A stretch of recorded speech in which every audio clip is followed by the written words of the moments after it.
The summer of 1975, a tape machine at Rockfield Studio in Wales had been running the same section through its heads for hours. The engineers could see it happening.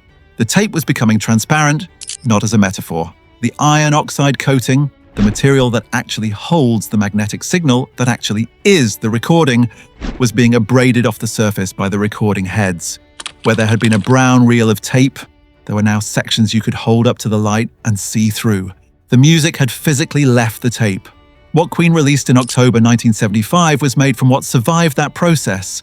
And here's what makes that almost impossible to understand. The best tape machines available in 1975 only had 24 tracks. Yet Queen would eventually create well over 160 vocal overdubs for a single section of a single song. 24 tracks, 160 overdubs. The math didn't work. So they broke the math. If you've never seen this channel before, this is what we do.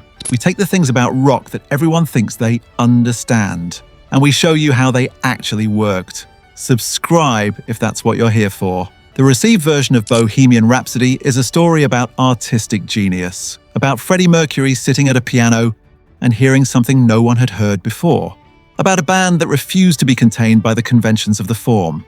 That version is not wrong, it is incomplete. What the documented record shows, the version that comes from the people who were in the room, from the tape logs, from the engineering accounts, is something more specific, and in some ways, more astonishing. A technology being operated so far beyond its design parameters that the medium began to physically disintegrate, a band that decided the disintegration was the point.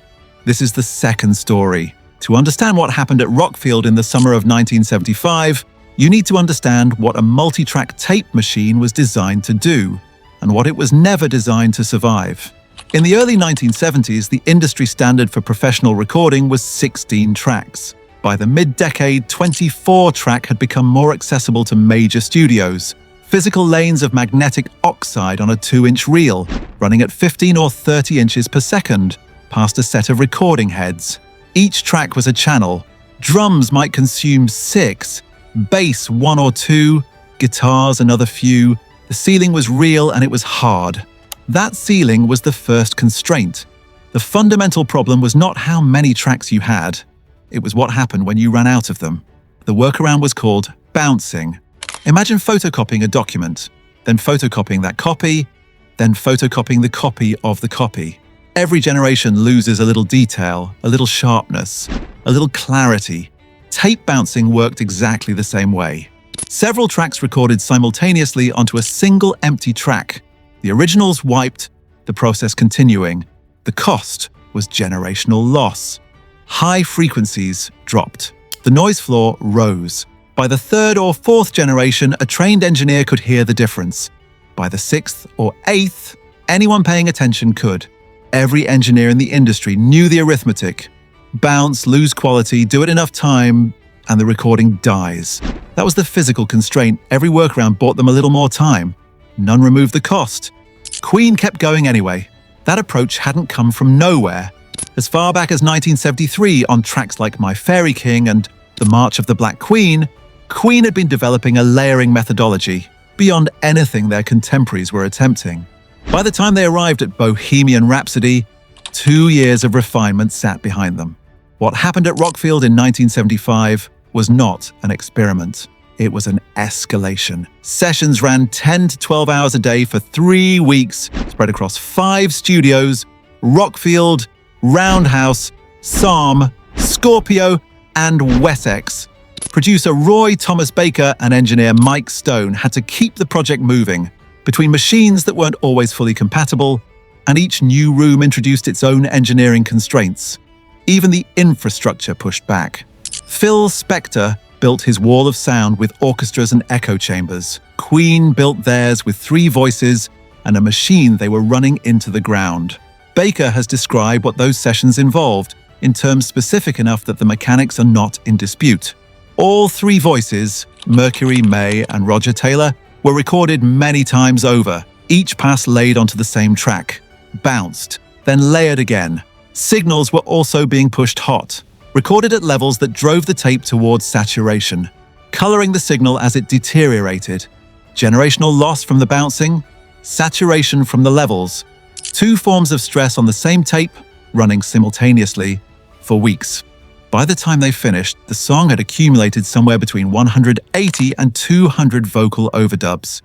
Baker described it in one sentence: "The making of Bohemian Rhapsody was basically one continuous track bounce." By that point, the tape had already survived dozens of passes. Nobody in the studio knew how many more it could survive. Every additional overdub carried the risk that the previous 100 would be lost with it. They weren't just recording anymore. They were racing the tape. We cover stories like this every week, the version of these events that didn't make the official history. If you're not subscribed yet, now is a good time. At this point, the version the industry tells ends. What it never accounts for is the physics of what not stopping actually meant.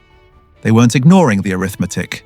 They were betting the tape would survive one more pass.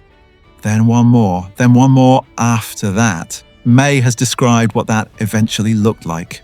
Standard recording tape looks brown because of its iron oxide coating. Wear that coating away, and the tape becomes translucent. At that point, the recording isn't disappearing metaphorically, it is disappearing physically. He put it in 5 words: "We could hold the tape up to the light." Baker and May have both described an informal rule that developed during the sessions. When a section became visibly thin, they didn't stop and replace it. They continued until that section had received its final overdub, then transferred immediately to a safety master. Fragility was accepted as the cost. The tape had to survive long enough to be copied. Nothing more was asked of it. Taylor's contribution to what came out of that process has been consistently underestimated. He sang the highest falsetto parts above Mercury's range, and his voice appears in the choral blend at multiple octave positions simultaneously. Press mythology has centered almost entirely on Mercury. The technical record is more distributed. Taylor said it plainly. "We were really pushing the limits of the studios." Mercury almost always sang last. By then, the tape had already absorbed dozens of passes from May and Taylor. His voice wasn't simply added to the choir. It arrived after the medium itself had already begun to change, after the deterioration had already become part of the sound. What audiences heard as the Queen vocal sound, Wham, wasn't created despite the bouncing and the degradation. Those artifacts became part of the texture. The medium wasn't preserving the performance anymore, it was reshaping it. That's the part most retellings miss. They treat the tape breaking down as an unfortunate side effect. Queen treated it as part of the instrument. Once a physical limit became a creative tool, it stopped being an obstacle, it became part of the music. One detail has received almost no coverage in the decades of writing about this album: the operatic section. The passage beginning with "I see a little silhouette of a man," the most technically complex minute of audio in the song, was not in the original structure. Mercury had left a gap, a deliberate blank space in the arrangement, and with a note that something would go there. He didn't know what. What eventually filled that space became the most overdubbed minute of audio in the history of popular recording up to that point. Built from nothing, inside a space held open for something that didn't yet exist. In the end, the arithmetic was right. The tape reached its limit, but not before giving them what they had been pushing toward for 3 weeks and 2 years of preparation. The machine failed. The recording survived. Not because the tape was durable, because someone copied it before the original disappeared. Brian Wilson, upon hearing Bohemian Rhapsody for the first time, reportedly said he would never be able to top what Queen had done. Wilson had spent years pushing studio technology past its natural limits. He recognized something in what Queen had made, something that had survived a process. He had never taken quite that far. What he heard was the sound of a tape machine being operated, until the tape began to disappear. The myth says it was genius. The tape logs say it was physics hitting its limit and breaking, and a band that recognized the breaking as the sound they had been looking for. Those are not contradictory accounts, but only one of them explains why no one has ever quite managed to replicate it.